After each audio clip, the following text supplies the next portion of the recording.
My name is James Trajari, and I'm the Executive Director at Legal Assistance for Seniors.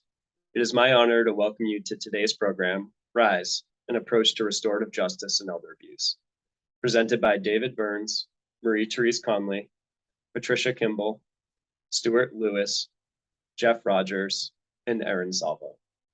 This is the third in our series of 4 webinars addressing various topics on elder abuse. As you all probably know, when we hold the conference in person, it takes many dedicated people and agencies coming together to produce such a large function. And this webinar series is no different. First, I would like to thank our sponsors who continue to support the conference in a webinar format. Their continued dedication and excitement for the work we do is critical for the success of this webinar series, and we offer our deepest gratitude. In particular, we'd like to thank our diamond level sponsor, Michael Stevens, Probate and Trust Realtor. Michael Stevens has always been an incredible support to LAS and is always there to help with great enthusiasm. If it involves supporting older adults, Michael is always there with a big yes and how can I help. In addition to a high level of professionalism, Michael and his team at Corocan Global Living Real Estate bring much empathy and compassion to the many probate and trust sales that they handle. Michael approaches each transaction, whether for his customers or for working with conservators, attorneys, or other fiduciaries, with real understanding. Thanks to you and Corocan Global Living, Michael, for your steadfast support of LAS over the years.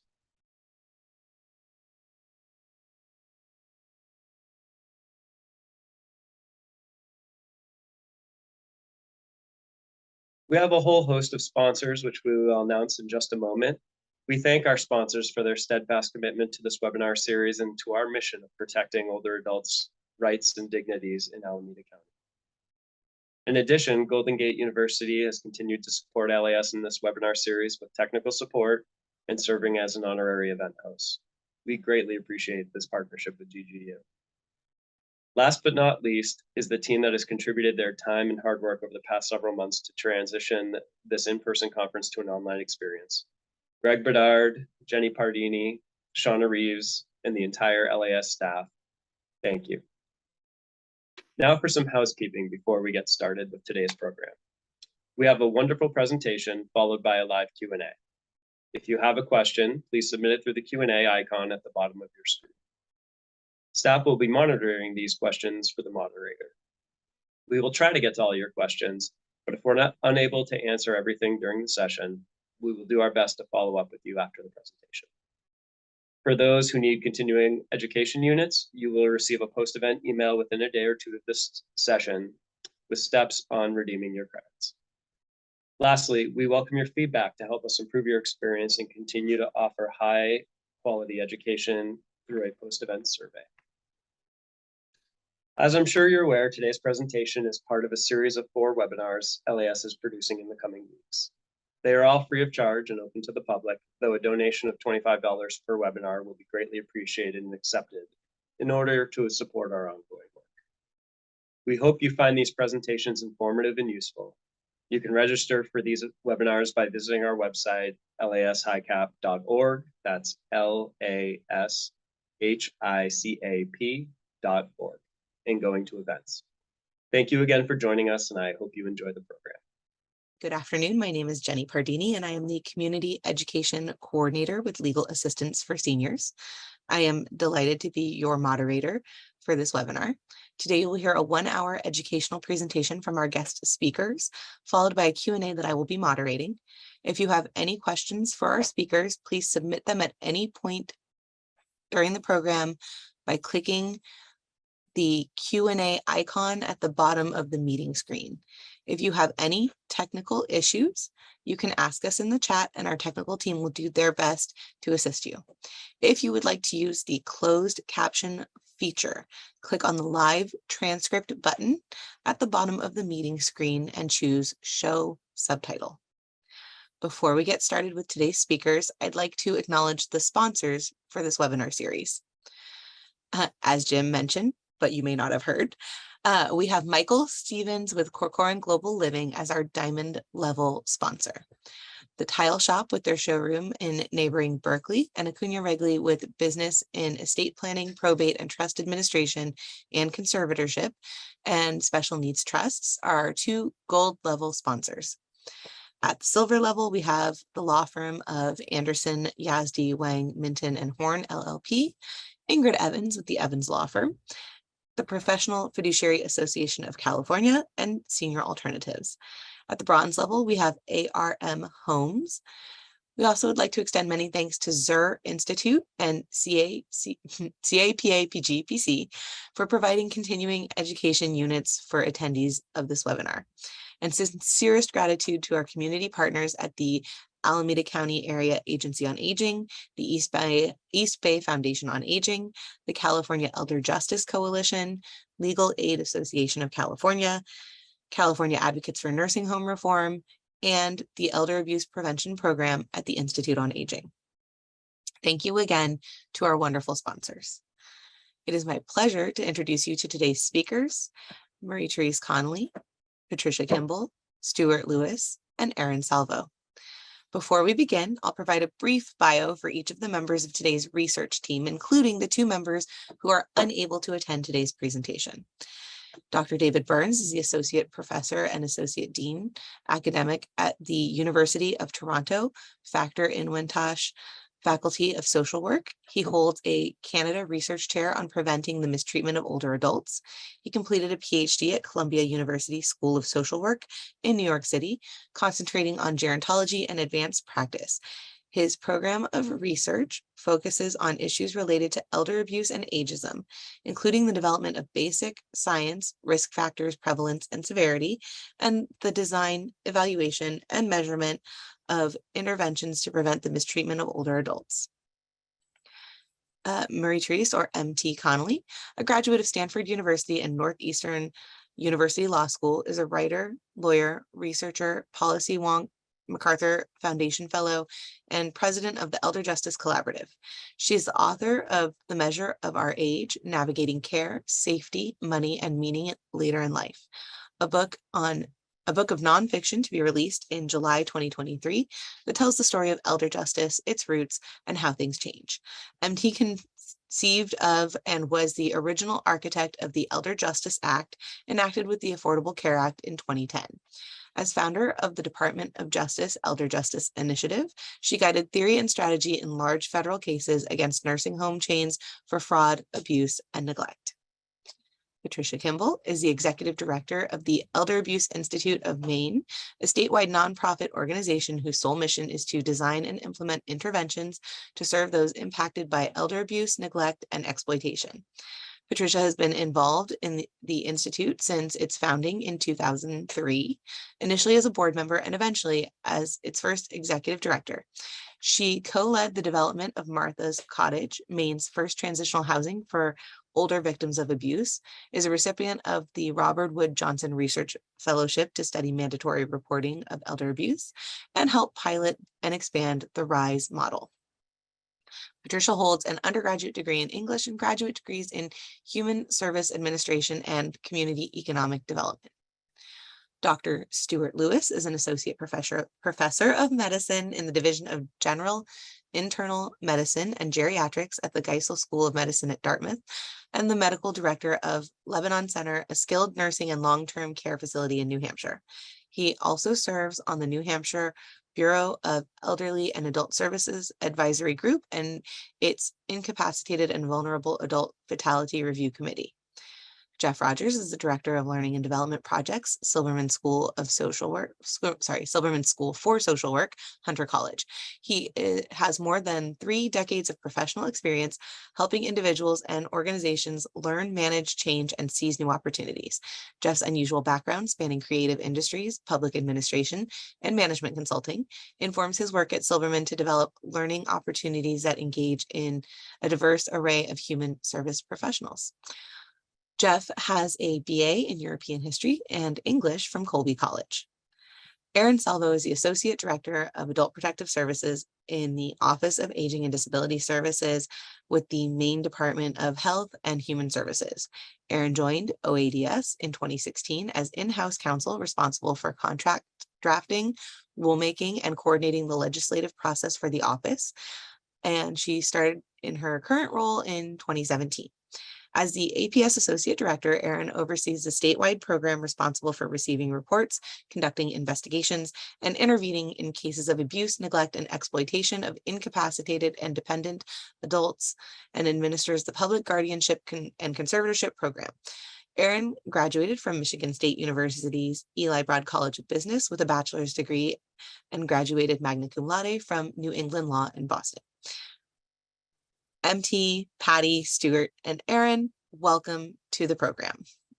Thanks so much for having us. We're thrilled that you want to hear more about RISE, and we're thrilled to be here with LAS and all of you. So just like every case and every client has a story, every new project and every research endeavor has a project. So that's the story we're going to tell you. And we hope that, it makes sense. Next slide, please. So here's just a brief overview of what we're going to talk about today. Next slide, please.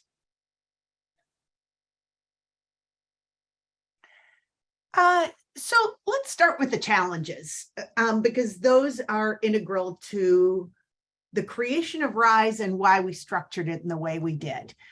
First, there's the dearth of prevention and intervention data. Essentially, what we've done in the elder justice field is learn a lot about prevalence and incidence. We know a lot about what the problems are, how many people they affect, in some cases, how many dollars are lost. We know a whole lot less about whether any of our best efforts are successful.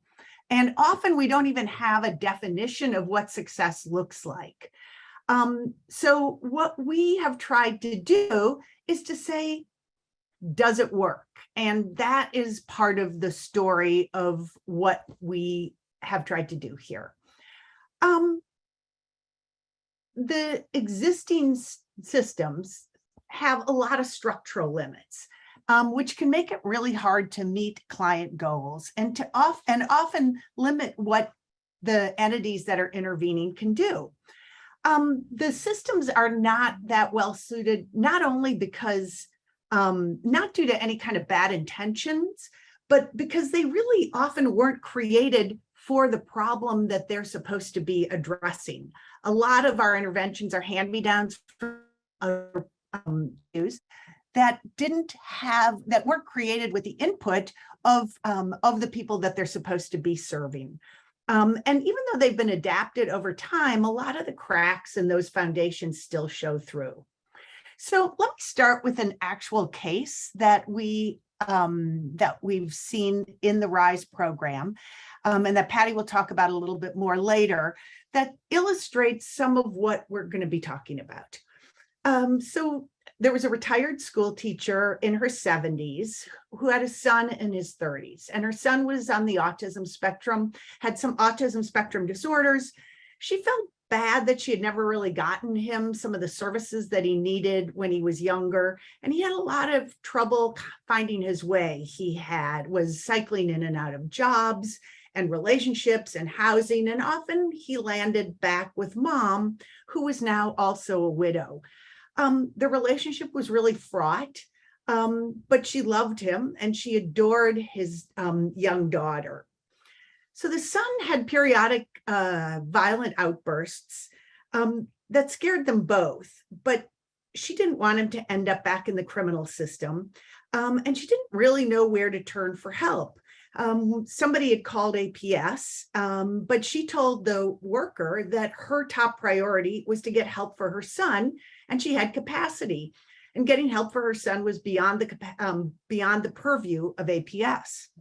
So then one night, her son became violent and law enforcement showed up. So let's pause there and think about this relatively common type of elder abuse scenario. What do our existing systems have to offer her?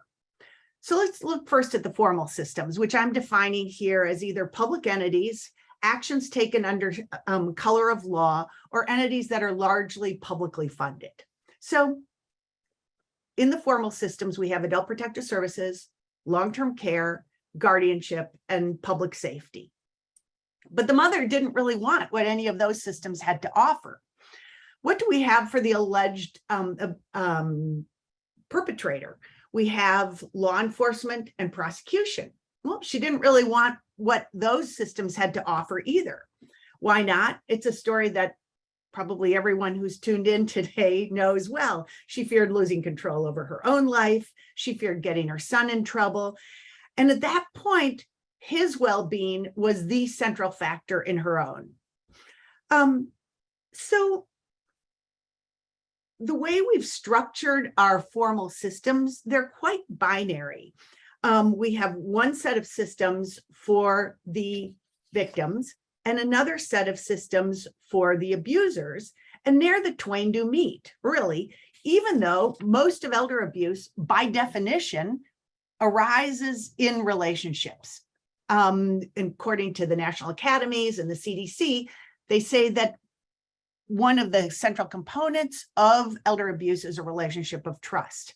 But there's almost nothing to help victims and or clients with those relationships, much less to help the person on the other side of the relationships. So that was one of the, that was one of the dilemmas that we were facing in terms of trying to build RISE.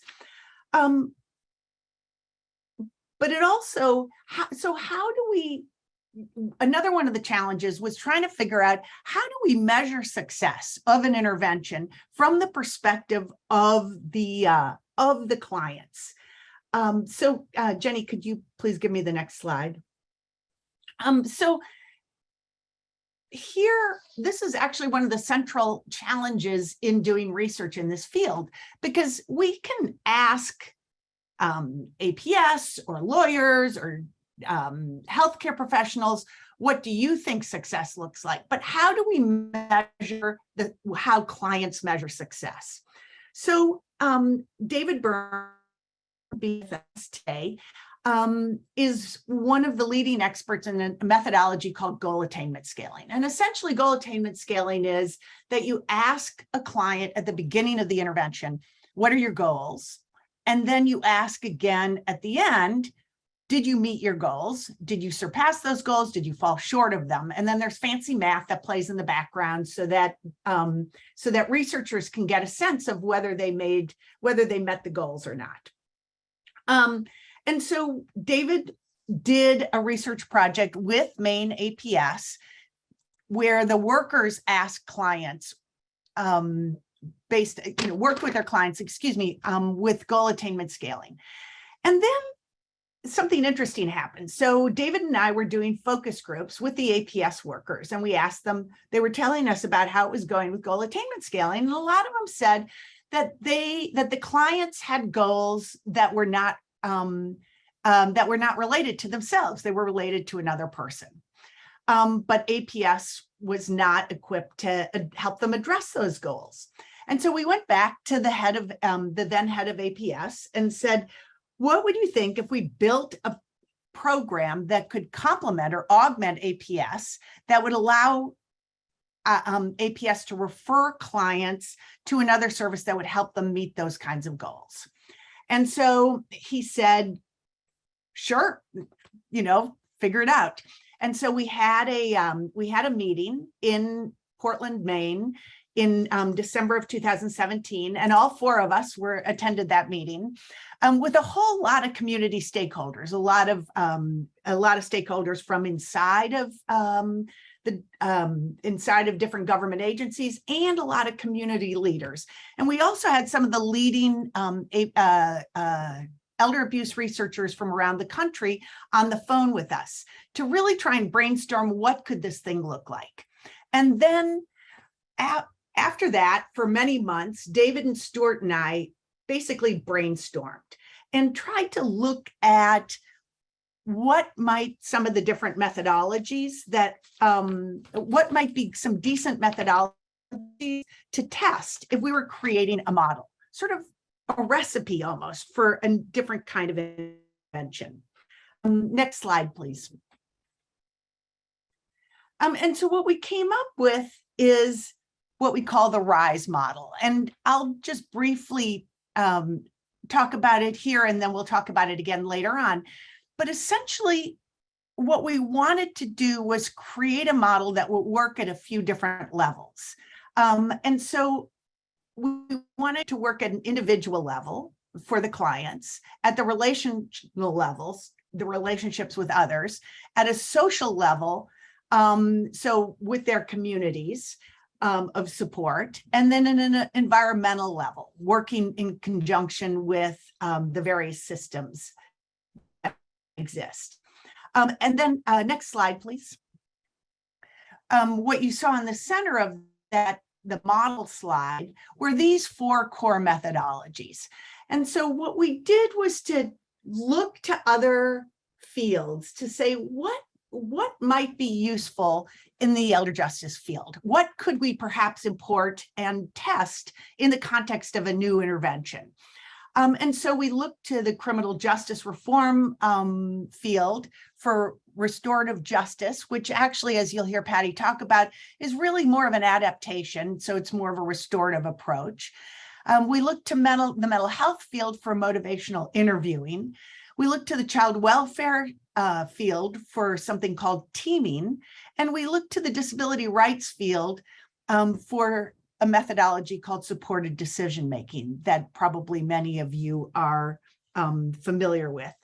And what we learned was that what was most important as an initial threshold was engagement. So Patty, I'll turn it over to you now. Thanks, MT. And we can go to the next slide. So as MT said, we had a team that built an amazing model for our work. And as we began to employ that model, what we realized is that, as MT said, engagement was critical to every other step we were going to take in relation to our client work. So why is engagement critical to our work? We all know that clients that we work with have probably had engagement with systems in the past, may be skeptical about support services and resources that are available. They may have, in the case that MT alluded to with the teacher and her son, they may have engaged in systems in the past and had some shame attached to those. They may not want to engage in systems because the options aren't available to them. And so if we are coming in as a service provider, we can also be seen as a system that might disappoint or might shame. And so it's really important in our work to establish connections to our clients, to understand them, to understand their perspective, their needs in a deeper way than we might have imagined in the beginning. The relationship is, our relationships are based on curiosity, on respect, being very present with people, understanding the situations they are going through, the circumstances that have led to those, and really listening deeply through processes like motivational interviewing and creative engagement to understand what their goals and desires are. We also believe very strongly in reciprocity in relationships, which mean that we are not there, we are there to do with our clients, not to do for. And so it really, we work hard to develop a partnership. That engagement pays off in the end because folks are more willing to work with us and to engage in the services that we recommend or help them link with. So engagement is key in addition to the methodologies that we outlined in the RISE model. Next slide. So as MT alluded to, teaming is one of the core methodologies for our program. This is an example of what teaming looks like for a very specific client. So obviously the client is at the center, and all of those circles on the outside are service providers that the advocate either contacted directly to help facilitate support for the client, or the client and our advocate our advocate contacted or worked with directly to help a client. This model is probably something, or this type of a case is probably something that folks in the audience are used to, multiple service providers across multiple domains that all needed, in this case, to be coordinated in order to meet the needs of the client. So this is an example of our teaming work. Next slide, please. And this is an example of a timeline for our work. So this case was an 8-month case from beginning to end. The client began living in her own apartment with her alleged harmer. She ended up being evicted. She ended up in the hospital, in temporary housing, and finally in assisted living placement over the course of 8 months. She was stabilized in the long-term care or in the assisted living facility because of those connections that were made during the teaming process. She also moved from county to county. These are counties below. She moved from Kennebec County, which is the middle part of our state, down to the southern part, back to the middle part, and then up to the coastal region of the state before she was finally landed in her permanent placement. So this is an example of the long-term nature of our work and also the result of really successful teaming. Next slide. I'll hand it over to you, Stuart. Thank you. So we all know, if you can just click. This is from NAMERS data, which is a National Adult Maltreatment Research System. Actually, it's not the R. I always forget what it stands for. But this is a collection of all the information that comes from each state APS organization. And as of 2020, there were 1.3 million referrals, 770,000 went to an investigation, and 260,000 were substantiated, meaning that an allegation was found to be, at least to some degree of accuracy, true. Click, please. It takes about 55 days for the investigation phase, and from referral to substantiation, it's about 67 days. That's just to give you a sense of what the time frame of what we're looking at. Next, please. So those really address immediate safety needs, but what happens afterwards? And that's really what we're quite interested in, is we really, APS and really a lot of organizations hoping to improve the well-being and safety of older adults, we don't have a lot of really good information about what works, and we don't know how to intervene in the best possible way. And that's really the place we were thinking about trying to make a difference, is we know APS works hard, we know they do a good job, but how is it, what can we do to assist the process, and what can we do to make everything work better and to really improve the lives and well-being of the older adult? Next slide, please. So essentially, we try and look at it from the point of view of the person, the point of view of the client, however we want to call them. And this is David's slide. David has some small children, so I think he's familiar with those things that you stick together in all kinds of different ways. And basically, what this is to say is that unlike a lot of interventions, let's say for high blood pressure, which we all may be familiar with, you take a group of people, one group gets the one medicine, one group gets the other medicine, and you just measure the blood pressure at the end. It's really simple, really straightforward, and it does a really good job. But with these situations, there really isn't a straightforward answer, and there really isn't a straightforward solution. Sometimes you make progress, sometimes you go backwards, sometimes you twist around all on yourself before you can sort of figure out where you want to go. So what we try to construct a way, if we always are looking from the vantage point of the person, what is it that is success for them? So next slide, please. So in part, and I know I'm so happy to get the sort of theory part of it, which is, this is the thing we call, I think, the egg within the egg within the egg model, which is an ecological systems perspective, which says that nothing really happens on its own. So we have a victim, we have a harmer, we have their relationship. Surrounding that, we have a family system relationship, we have a home environment, we have the social environment, and then we have social determinants of health and well-being. So we can see there are lots of different factors involved in any one particular case, and in any one for any one particular person, each of them will have different weights and different levels of acuity and different forces on them. And it's really only by taking this all into account, by saying this isn't just a single situation where one single tweak or one single pill is going to make a difference. This is a system of change. So next slide, please. And of course, success varies a lot. Click. Sometimes it looks like a hexagon. Sometimes it's all swirly. It can be a whole different thing for different people. And that's what we're trying to say, which is that this is not a one-size-fits-all model. I think of it more like a sound mixing board. So you're moving up one thing, you're reducing another thing. You're trying to find the right balance of intervention, the right balance of services, the right balance of care that's needed for any one particular person. So success is really defined by them, by what they really hope to achieve by the end. Next, please. And I think this may be, is this Erin or you, Patty? This is me. Thanks, Stuart.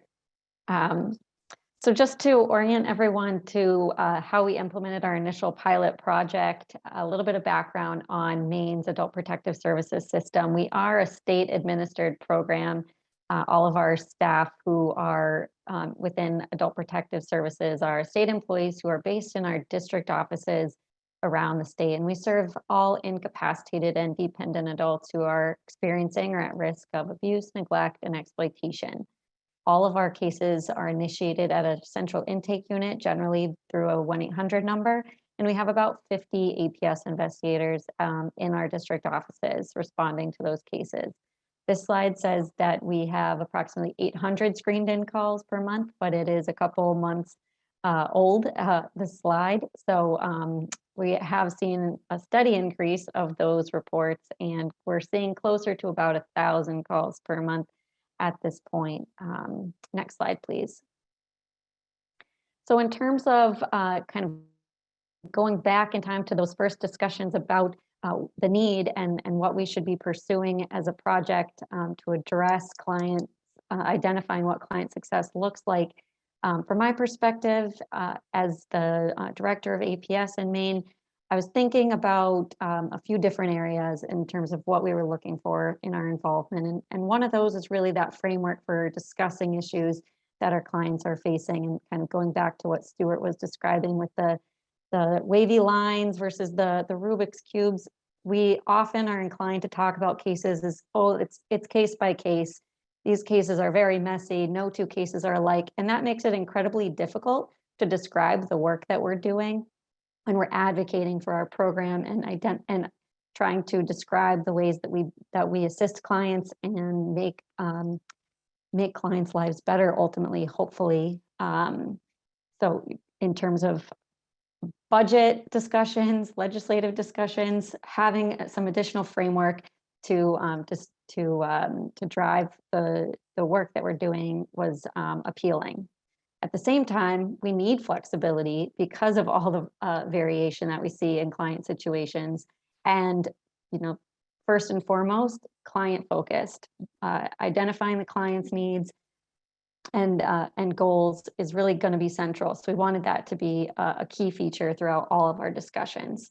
We're also really interested in the idea of building a program that would be exclusive to Adult Protective Services clients, or something that would be appealing to our caseworkers to offer to clients as we work with them. And then, as I mentioned, we're seeing a continuous increase in the number of cases that we're seeing. So back in 2018, it was closer to 600, 700 cases per month. And as I mentioned, generally right around 1,000 cases per month that we're seeing come in. So how do we manage that volume when our staff is not similarly increasing at that pace? Similarly, we have a significant number of clients who come back to APS involvement, re-referrals or recidivism, where someone has had APS involvement, but for a variety of reasons, they're back in a situation where APS has been called again. So something may be missing there that kind of was something we wanted to tap into and see if there was a way that we were able to get people in a more sustainable approach. Next slide, please. So in looking at how to roll this out, what could we explore, and testing out the model, some of the challenges certainly involved how do you infuse any pilot program into practice, keeping in mind some of the rigid things that drive a state program, like our statutes and regulations, our strict confidentiality rules. We are a public program, so if we offer a program in one county and not another, how's that going to be perceived? How are our staff going to respond to those kinds of differences? So really kind of building up the communication in a way that made it successful all around.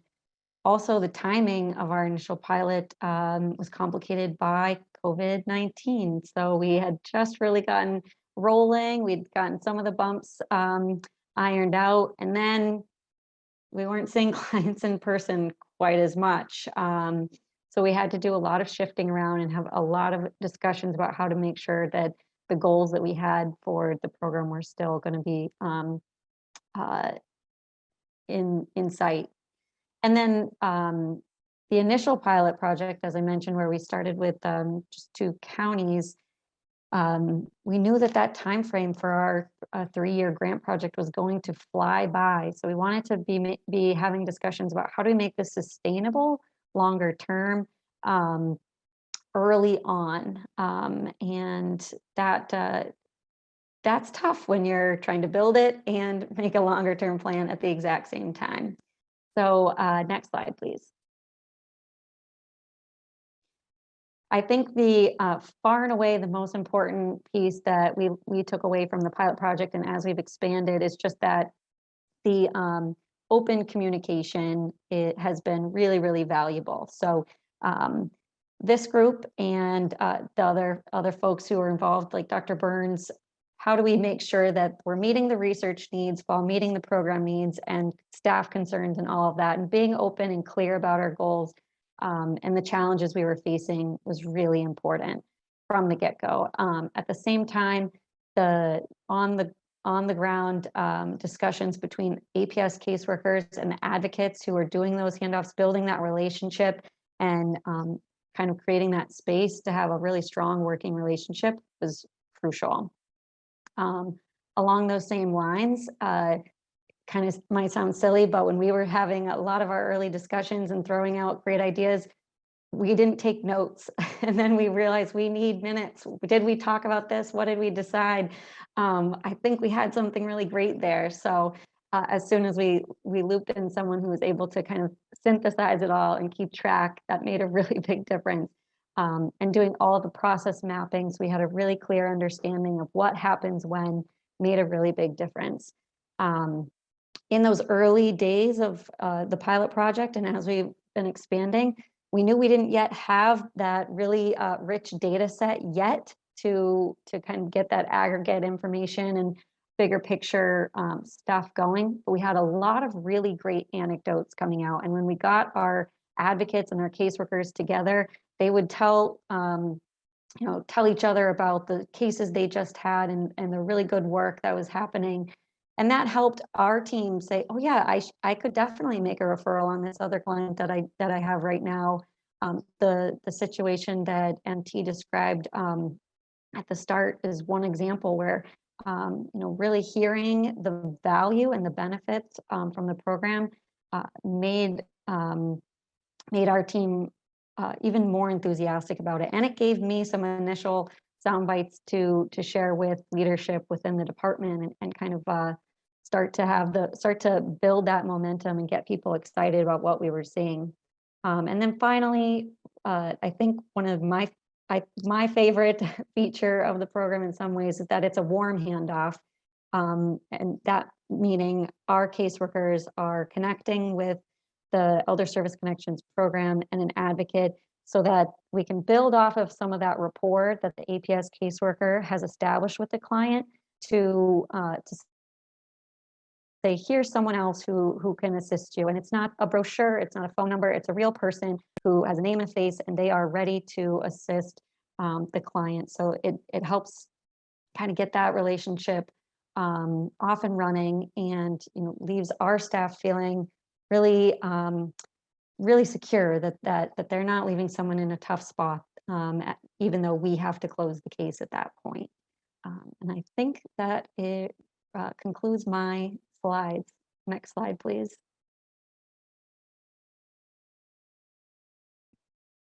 This is me. And if you could just click enough to get those bullets up, that's awesome.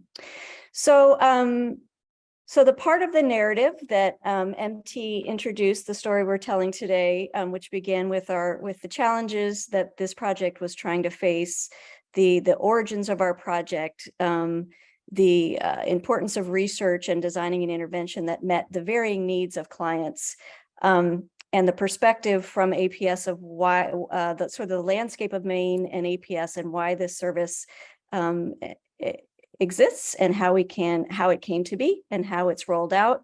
Here's the story from the ground of from the advocate's perspective, from the community-based provider's perspective. So as noted in the bio, I'm the executive director of a statewide nonprofit organization called the Elder Abuse Institute of Maine. We have been around for a long time, doing various forms of advocacy, outreach, education, and community-based services, specifically around transitional housing for older victims of abuse. What I want to make clear is this project that we're talking about today was born of those conversations that MT described early in this presentation. This was a new project for us, had never been done before. We did not have the staff for it. We did not have, we had the model that was built, and then we endeavored to make it real on the ground. We felt like it was important in the designing of this project that the advocates, which is the person that does the work, where the rubber meets the road, the most important people that are of this project, they're called elder advocates. We felt like it was really important that they were housed in a community-based organization, and we were fortunate to be the partner for that. The advocates implement the core components of the RISE intervention model that were mentioned earlier, including motivational interviewing, teaming, supported decision-making, and restorative approaches, led by engagement and trust building. APS refers to our advocates. They can refer during or following the APS investigation phase, which Stuart outlined in his presentation. They refer through a very we designed a very simple referral process because we did not want this to be a high barrier program. We didn't want to build in a lot of administrative steps to get from a caseworker to an advocate. So we have a very simple referral process. Our advocates, we have a program manager who receives an original referral from a caseworker. They share very brief but pertinent case details. We make the assessment of which advocate that case should go to, and then we facilitate a warm handoff. And just to underscore Erin's point that the warm handoff is really, really important. When we first started this process, Erin and I both asked numerous times of caseworkers, what kind of communication would you like with our staff? How often do you want us to talk to you? How much do you want to be kept abreast of changes in the case or updates on the case? And caseworkers were pretty clear that no, they wanted to be able to sleep at night, hand the case off, knowing that the unmet needs that they noticed in clients were being met by somebody else, but they have huge caseloads. And so tracking cases from advocates would be not an efficient use of time. That has changed over time. And most of our referrals now are done as a warm handoff, so that an advocate and a caseworker will often go together to a client's house or make a three-way phone call to a client to ensure that the client knows that there is a partnership and that we are a real agency with real people, and they were referred for a very specific purpose. So that relationship with APS is really important. And again, sometimes we go at the end of a case, sometimes we'll go in the middle of the case, and that is decided by the caseworker and our advocate in partnership. We receive any type of referral for maltreatment or self-neglect allegations from APS. Sometimes those cases are substantiated, sometimes they aren't, for clients 60 years and older. And again, as I noted, this project is designed so that we work simultaneously or sequentially, depending on the client needs. Sometimes APS will keep a case open while we're working with the client. Other times the case will be closed and we will pick up after the case has been closed. Next slide. So here's our experience from the first 3 years. That's sort of the context. We get a referral, we begin our work, sometimes in partnership with APS, sometimes at the end of an APS case. Cases can stay open from, one of the hallmarks of our program is that we are able to keep cases open as long as possible. So we don't have a mandate to close. Some of our cases are open for 2 or 3 months. Others can last up to a year. The way we think about the sort of the service delivery in the context of a case is in terms of dosage. So sometimes we'll have a case open for a year. The dosage is high in the beginning, maybe peters out for a while, picks up again if there's some crisis. Sometimes, so the dosage can vary across the duration of a case. Sometimes cases are intense for a couple of months, open and close. Sometimes, again, less intense over a longer period of time. And we have a fairly systematic, although flexible closing process. So sometimes we will close cases in partnership with our clients.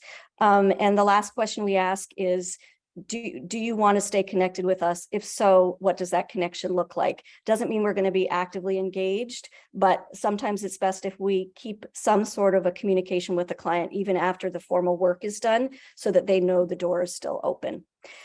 We began taking referrals in July of 2019, July 8th to be exact. It was a really exciting day for us. As MT noted, this project began being designed in 2017. And as Erin noted, there were many meetings. Probably should have taken better minutes at all of those meetings, but there was a lot of design and prep work getting to July 8th, which is why that date will never leave my brain. We began accepting referrals. I think we got one the first date. And as of July 2019, we've had about 430, it's probably higher now, about 450 case referrals. Our average client age is 75 years. We have currently, and hope to grow, but we have currently 7 advocates working across the state with 1 program supervisor. The majority, about 70% of our cases are referred to us for self-neglect.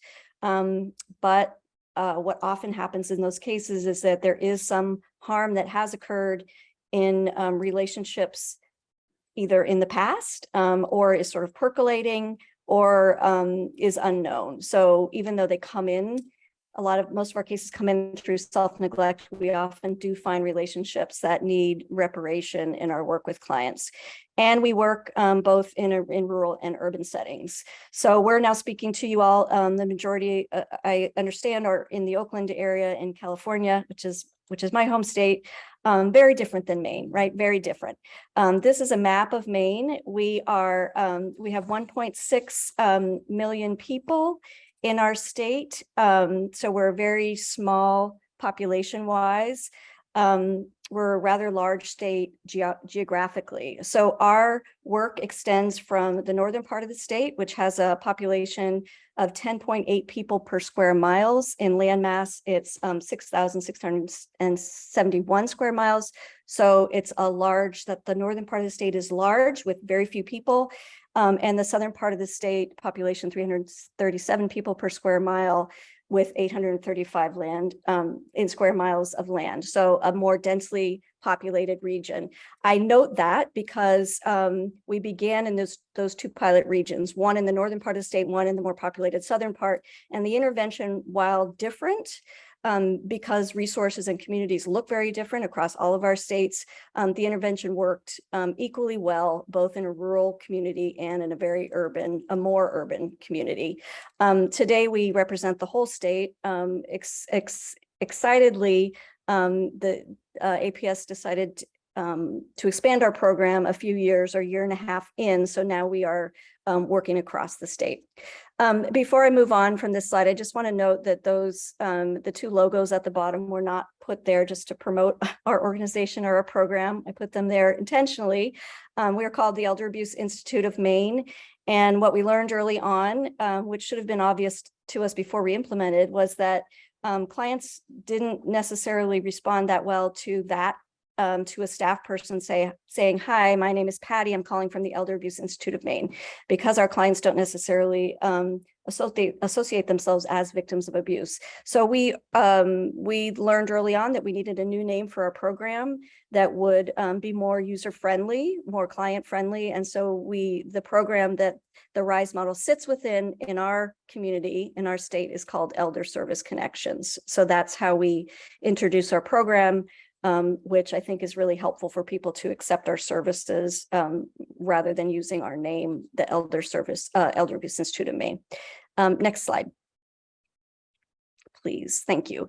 So one of the things that MT talked about early on is the binary system that doesn't necessarily offer support for the people that our clients really want support for, which is oftentimes their alleged harmer.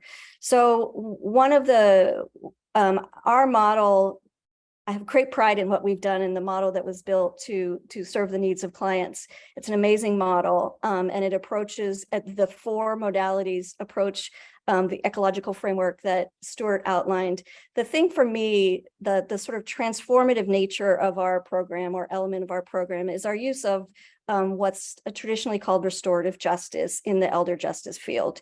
So what we know, as MT said, is that our clients often want support, just like that client that she described, the client story that she described, for the alleged harmer before they want help for themselves. So the field of restorative justice offers that in an adapted form for our program. So here's a sort of very quick overview of restorative justice. The mainstream adversarial justice system asks, these are the questions it asks: what rule has been broken, who broke the rule, and what should the punishment be? Restorative justice, as an alternative to that approach, asks first, who's been harmed? So it's really a victim-driven approach.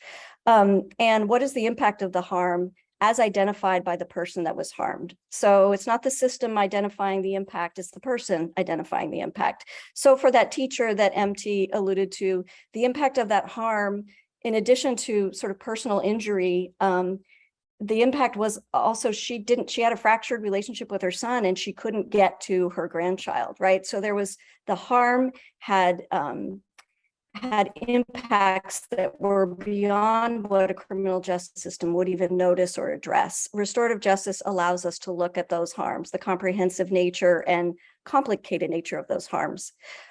Restorative justice also asks, what does the person who was impacted by the harm need? What do they need physically, socially, financially, emotionally, and spiritually? And also, in order to hold the harmer accountable, what does the harmer need physically, socially, financially, emotionally, and spiritually? And ultimately, who should be responsible for meeting those needs, and who defines accountability? Restorative approaches suggest that accountability is best defined, at least in partnership with the victim, if not, and in partnership with the criminal justice system, but in partnership with the victim. And so what does the victim want for accountability is a really important question. Next slide, please. The critical element of using restorative approaches in elder justice, and this, if I said nothing else or underscored nothing else in this presentation, it's this, is that restorative justice, the approaches we use in elder justice have to be modified for elder abuse cases. They absolutely have to, and we have to use extreme care as we think about employing restorative approaches. They also may look very different. I don't know how many of you in the audience are familiar with traditional restorative justice practices, but if you know those practices, they may not align with what clients really need. And so we don't, we modify every restorative approach to meet the needs of our clients. So we think of it as adapting the practices, but it's really based on a philosophy that puts the needs of the person harmed at the center. It's a victim-driven approach. And if we say that we are a client-driven program, which again is one of our hallmarks, if we say we're a client-driven program, we have to put the needs of the victim first. And if the victim wants support for our client, for their harmer, then we follow that lead as best we can. We always use restorative justice in combination with other methods. So motivational interviewing is really a restorative approach. It looks at where we often think of clients as resistant to change, right? That's something we hear in the service delivery system all the time. Motivational interviewing reframes that and says our clients are in a period of transition. And so where are they in that transition? What is keeping them from moving forward? What is holding them back? And how can we support them through that transition? That is a restorative approach in and of itself. We also have to look at teaming when we're doing restorative justice. We have to look at what informal and formal service delivery or support networks are around people. When we address harm, it has the potential for impacts beyond what we can imagine, and ensuring that our clients are surrounded by people that are supportive, help the intervention lead toward more lasting success. As I noted, we don't say we do restorative justice processes. We say we use a restorative approach, because our philosophy is a restorative one, and the practices are derived from restorative justice, but adapted to meet the needs of our clients.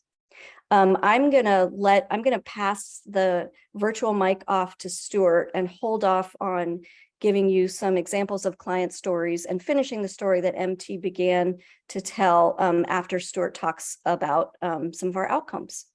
Stuart, you're on. Thanks, Patty. Next slide, please. I'm going to be brief because I'm aware of the time, but a couple of things I want people to recognize is, first off, research is not scary. And we should all be open to it. We'll go to the next slide.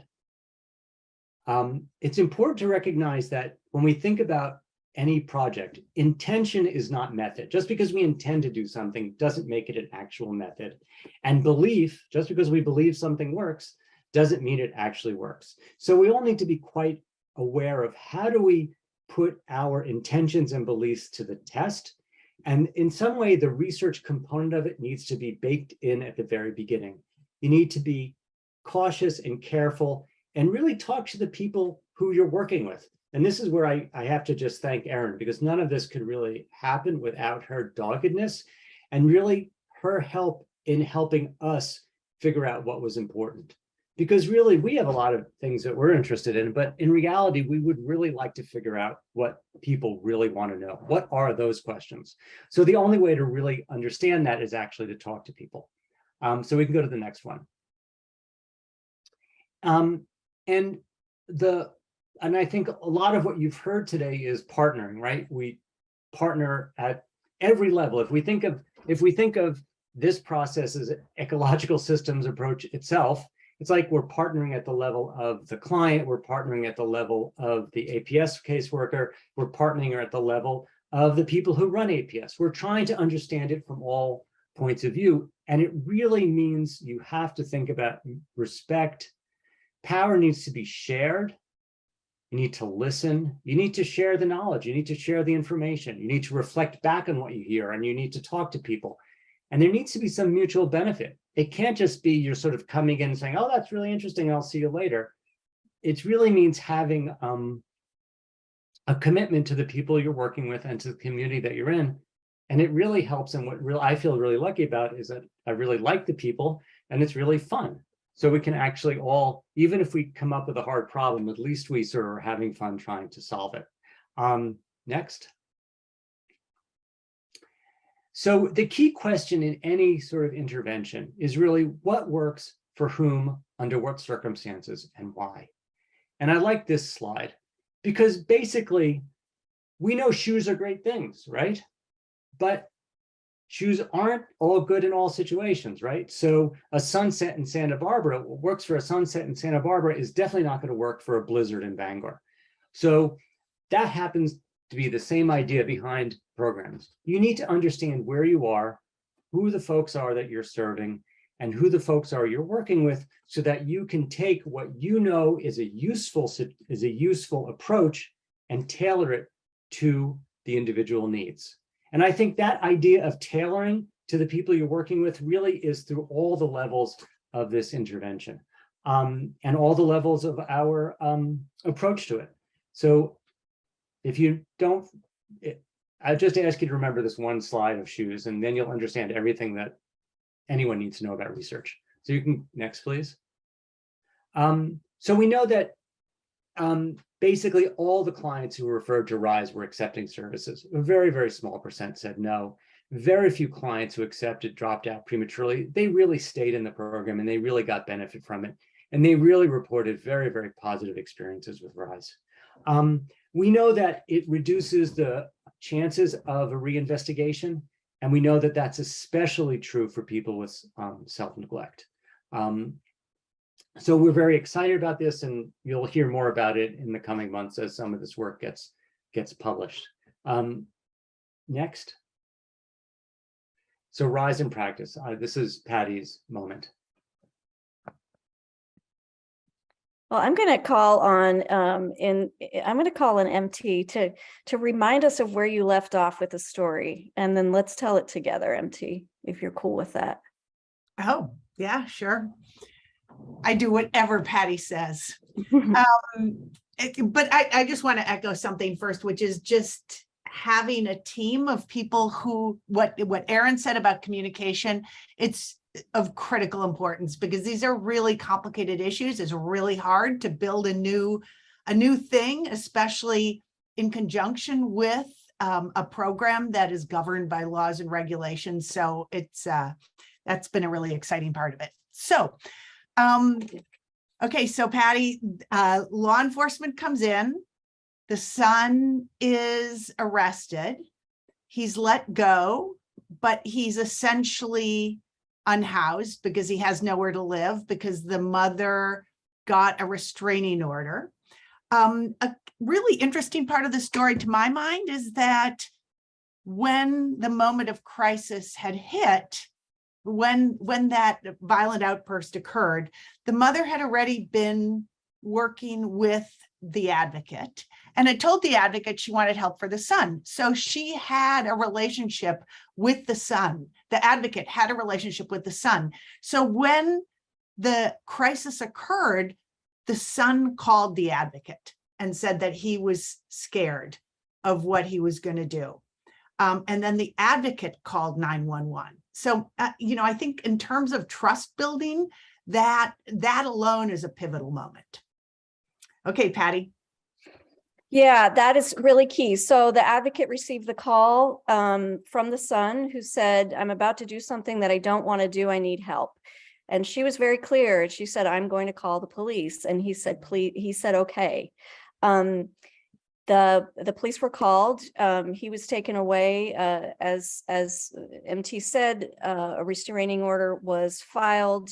And he was subsequently ended up living in the basement or garage of some person's house.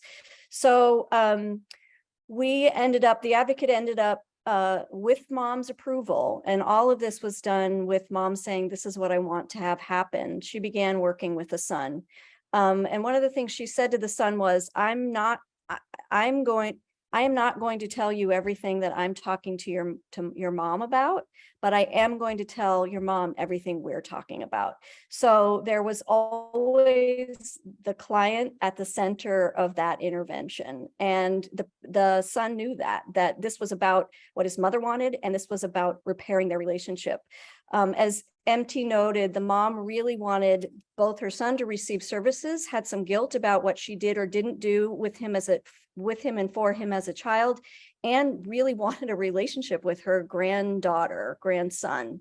And so she was motivated to help her son repair that relationship and get back into relationship with her grandchild.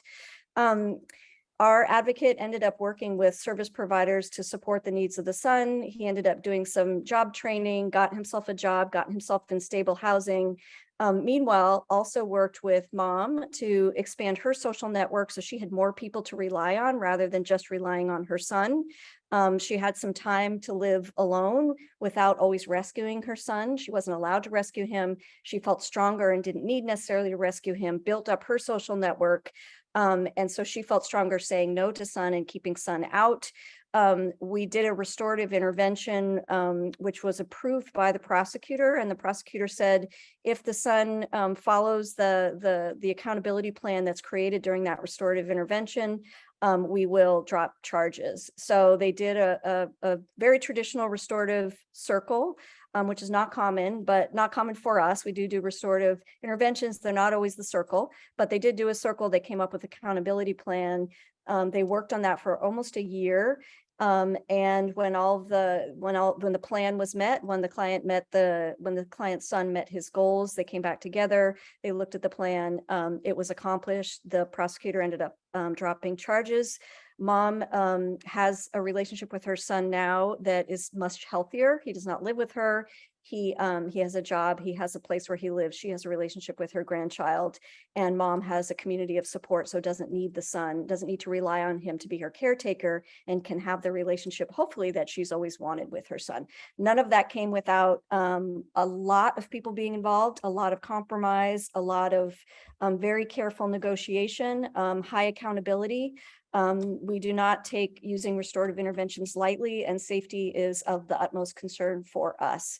That was a success story that we like to share because it really demonstrates the power of the intervention and the power of a restorative approach in elder justice work. And most importantly, it demonstrates the importance and the power of following a client's lead in our work. So that is story on the ground, and I will stop there.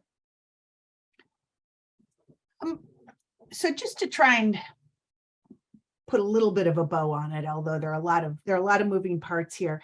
One of the things that was incredibly important to us in having this idea and trying to implement it in the world with all this effort was to figure out what the impact is. And Stuart talked a little bit about that. But one of the things that we really learned was that research doesn't happen. It doesn't happen just spontaneously. It requires a significant commitment, and it actually requires changing the culture in how we do things. And one of the things that I've been so impressed with, both in terms of Erin's leadership and in Patty's, is how they have encouraged their staffs to be part of the research. And I think that in terms of the elder justice field, it's one of the things that is often lacking is that culture of asking, does this work? Are we doing our best work? We have such scarce resources. We want to use them in the most effective way. And as Stuart said, just believing that we're doing it doesn't necessarily mean we're doing it. And so the question is, how do we ask in a methodologically sound way, are we using our resources as well as possible for the people that we're actually trying to serve? And one of the things that's been really moving to me, there are just a couple of examples, and then we'll go to questions, but Erin talked about the excitement of the caseworkers. And that was really, we came up with these caseworker advocate meetings. We asked them to co-present a case. So a caseworker and an advocate would co-present on a Zoom with everybody who was participating, the whole research team, all the advocates, all the caseworkers, and some of the leadership in the organizations.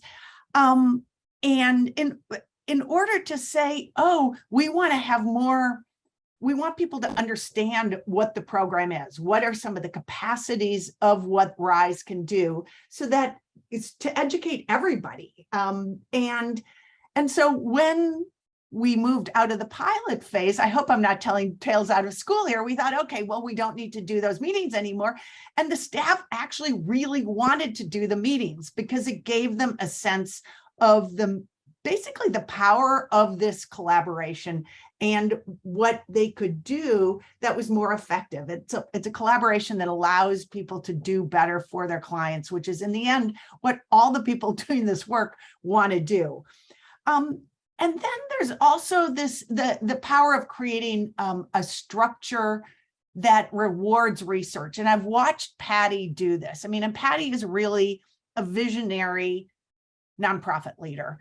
And to build a system that says, okay, this is hard work. It is really hard to collect data and it's hard to get it right. And we have to change. And then, you know, the researchers, they want a different kind of instrument to ask these questions or another one again. And so, but to build that as a positive value in the work we do is actually really radical, to figure out how to ask, is what we're doing work? Does it work? Does it work as well as it could? And how do we answer those questions? And then to modify our efforts to say, oh, this works a little bit better than that does. That is what, in a way, is most exciting to me about this project, because now what that allows us to do is to say, oh, we've done 450 cases, and these are the outcomes that we're about to publish. And this is what we're learning. And this is how we're going to adjust things. So, and otherwise it just sort of lives in this cocoon in Maine and doesn't, you know, and it doesn't have credibility as we try and translate it to the world. So I think we'll leave it there and see if people have any questions. You know, obviously we could talk for a much longer time, but we want to hear what you want to know. Great, thank you. I am going to come back on screen and go ahead and stop sharing this so I can pull up the next set of information, which is, thank you very much, MT, Patty, Stuart, and Erin. That was an amazing presentation. The scope of work you're doing is really impactful and I think is going to be helpful for a lot of people who are learning about it here. Our audience does have questions, so we hope to get them answered in the Q&A. We have about 10 minutes set aside. So if there's anything we don't get answered today, we'll try to follow up after the presentation. As a reminder, if you have questions, please submit them in the Q&A icon at the bottom of the screen. In order to see all of us on screen, you can click speaker view in the top right corner of your screen. Let's go ahead and get to the first question, which is, what's the impact of RISE on APS caseworkers? I can take that one. I think what we've seen, like I mentioned anecdotally early on, people were really excited to share what they were seeing in the field with clients. So I think the impact primarily has been just a sigh of relief in some ways on those cases where historically we'd be in a position, there's nothing more for us to investigate. We need to close this case, and things were not resolved. And that, you know, not that every case that's referred to RISE and an advocate is tied up in a bow, but there's the benefit of time and that longer term relationship that leaves our staff feeling much better about where things landed. So just staff morale was a really huge component there, I would say. And if I can just add to that, it's actually an issue that is of great interest to us. And so David, I think, took the lead. Everybody participated, but David took the lead in collecting some qualitative data on exactly that question, and it was really very exciting. The results have been, and so we're still processing that, but they're very positive in a number of different domains. Thank you. I have one highlighted here, which is, are RISE advocates social workers, therapists? What are the qualifications? That's a great question. They come from a variety of backgrounds. Social work is one background, but one of the things that was important to us is we bring people with a variety of experiences into this work, and we offer them training and support and ongoing professional development, so that if somebody is interested in working with older folks in this setting, we can provide that opportunity. So yes, social workers, folks that have worked in case management roles. We have a variety of advocates with a variety of backgrounds, which I think really lends itself to the diversity of the program. Thank you. Why is the person causing harm part of the teaming diagram? Why is the question, why are they? Yeah. So why is, in this case, I'll just go ahead and use the word abuser. Well, why are they being included in this team? In the teaming model that I showed the picture of, there was the relationship with the alleged harmer, because that was an important person in the person's life. And so they were dependent on that person for support, and they wanted to maintain that relationship. So we did not advocate for them they were living together. We did not advocate for that to continue. But we did support the client in their desire to make sure the alleged harmer was receiving support as well, and that relationship was critical to their health and well-being, was sustained in a safer way. And just one other one addendum, and Patty, correct me if I'm wrong here, but if the client wants to get help for the alleged harmer, and that person often actually also needs, or can benefit from some of the methodologies, for example, motivational interviewing or teaming, to have their own support system, as in the example that we described. Great, thank you. All right, so this next one is, what kind of solutions does the program offer to help with self-neglect that other resources weren't providing?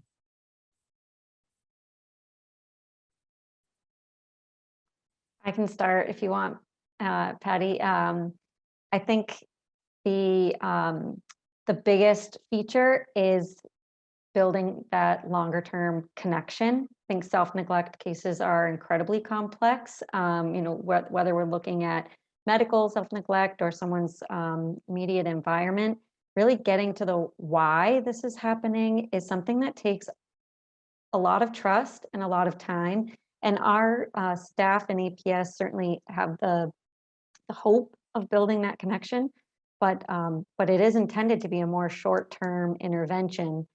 So if someone is not, immediately ready to say, "Yep, I'm motivated to change my situation, and I'm going to do that tomorrow," that's something that takes a lot of focus and attention. And I think that that's why we, especially, I think Stuart had mentioned, in terms of the data, we see fewer re-referrals, because having that ongoing engagement and building someone's capacity to identify for themselves that they want to change the situation has just been so valuable.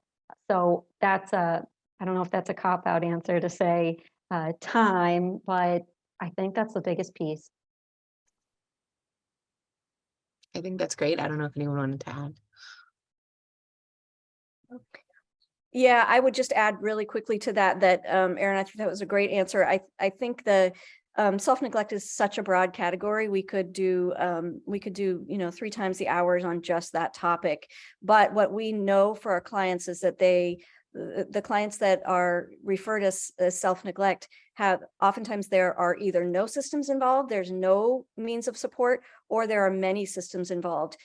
Sometimes the work that the advocate does is to help negotiate all of those systems and stand with the client at the center and say, what is it that you want and need? Where are the challenges? And really helping to interpret those for the many service providers that exist for people that are without any means of support.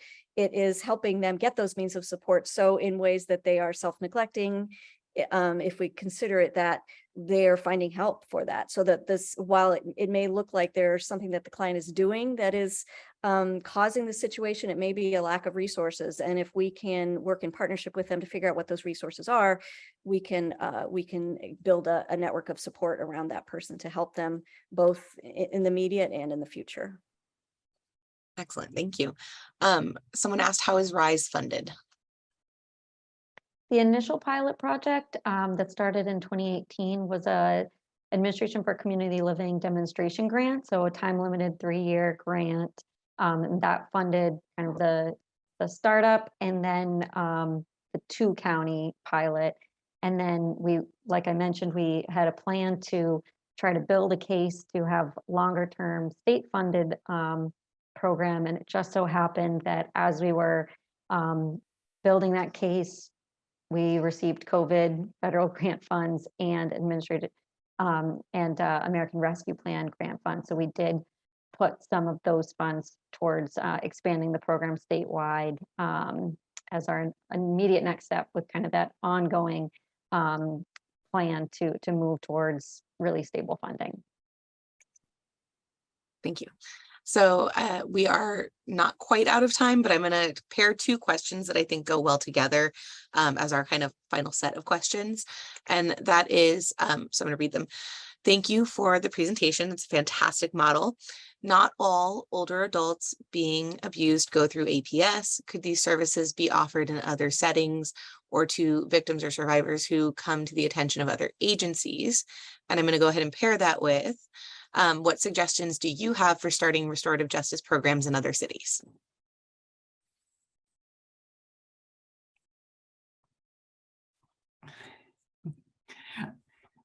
Well, I'll take one of them, which is that we intentionally built RISE in conjunction with APS because we felt like that's where the energy and the systems are. A lot of the funding, a lot of the attention is on APS. And what we wanted to do was work with where most of the cases are going. And we certainly recognize that not all cases go through APS.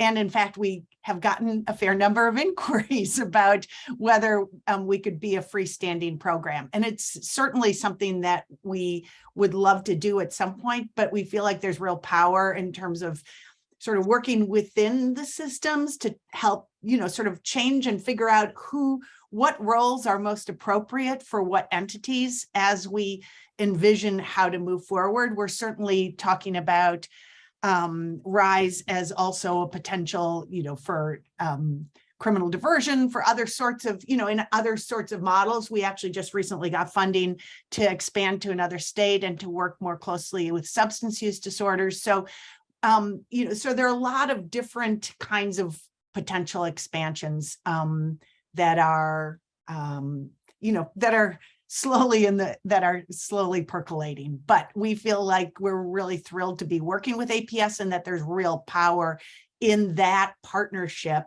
I think, as you've seen reflected in what, particularly Erin had to say. And I think that's really exciting. And Patty, I'll give you the other question. Yeah, well, I want to answer. I want to just go back to the APS. Absolutely, I think this model is applicable in other settings. Absolutely, because we know not all victims come to the attention of APS, and we have APS has more cases than they can manage, and as Erin noted, cases are growing. Our caseload is growing, and if we could expand everywhere, great. And if those cases exist in APS and they are in need of services, it feels really powerful for us to be able to offer that support to those people in need. So I am also thrilled to be working in partnership with APS as our main referral source, our only referral source for this program. In terms of restorative approaches and restorative justice, I think the first step, this is going to sound probably like what somebody would always hear about a new approach, is learn all you can about RJ and hold as you're learning about it, and there's lots of resources out there. There are a few things I would suggest holding as sort of central. One is restorative justice as it was designed is I mean, there are community, it has history beyond what I could share with you. I would encourage you to think about it from a victim's perspective, that what do victims that we work with, if that's what we call them, want? So think of RJ from a victim's perspective. Think about the philosophy that undergirds the strategies or the practices, as opposed to the practices as being the end themselves. Think about those ways that the philosophy of restorative justice could be integrated into your work regardless of the practices. So it is a client-based approach. It's thinking about relationships and how harm occurs in relationships. And if that relationship is critical to the client, how can we support the safe reparation of that relationship without really needing to even employ sort of restorative practices, but really to think about the philosophy of RJ. That, I think that's what I would suggest. Right. And as I've learned from Patty about RJ, but really about the whole model, is that we're focusing on transformation. And if you think back on the RISE model, we're thinking about what we're aiming for is transformation at the individual level, at the relationship level, in communities, and then more broadly systemically, and really trying to create a model that works at all four of those levels on transformation, in how to find more effective ways to approach this incredibly complicated problem. Wonderful. Thank you so much for your time and for sharing your research with us. With that, we are going to wrap up. So I'm sorry if we didn't get to everyone's questions. Thank you for being with us. And thank you again to the sponsors of our webinar series. Today's presentation and recording will be available on the LAS website following the conclusion of the series.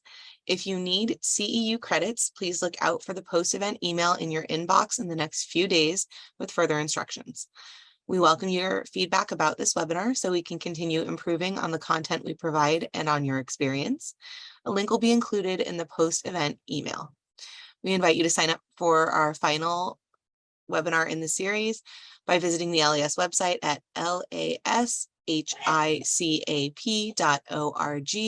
and going to events.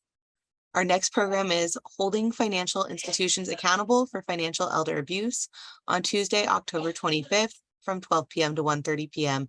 Pacific Standard Time. For any questions or comments about today's webinar or the program as a whole, you can email us at conference@lashicap.org. Thank you again for joining us today. We wish you a great rest of your week.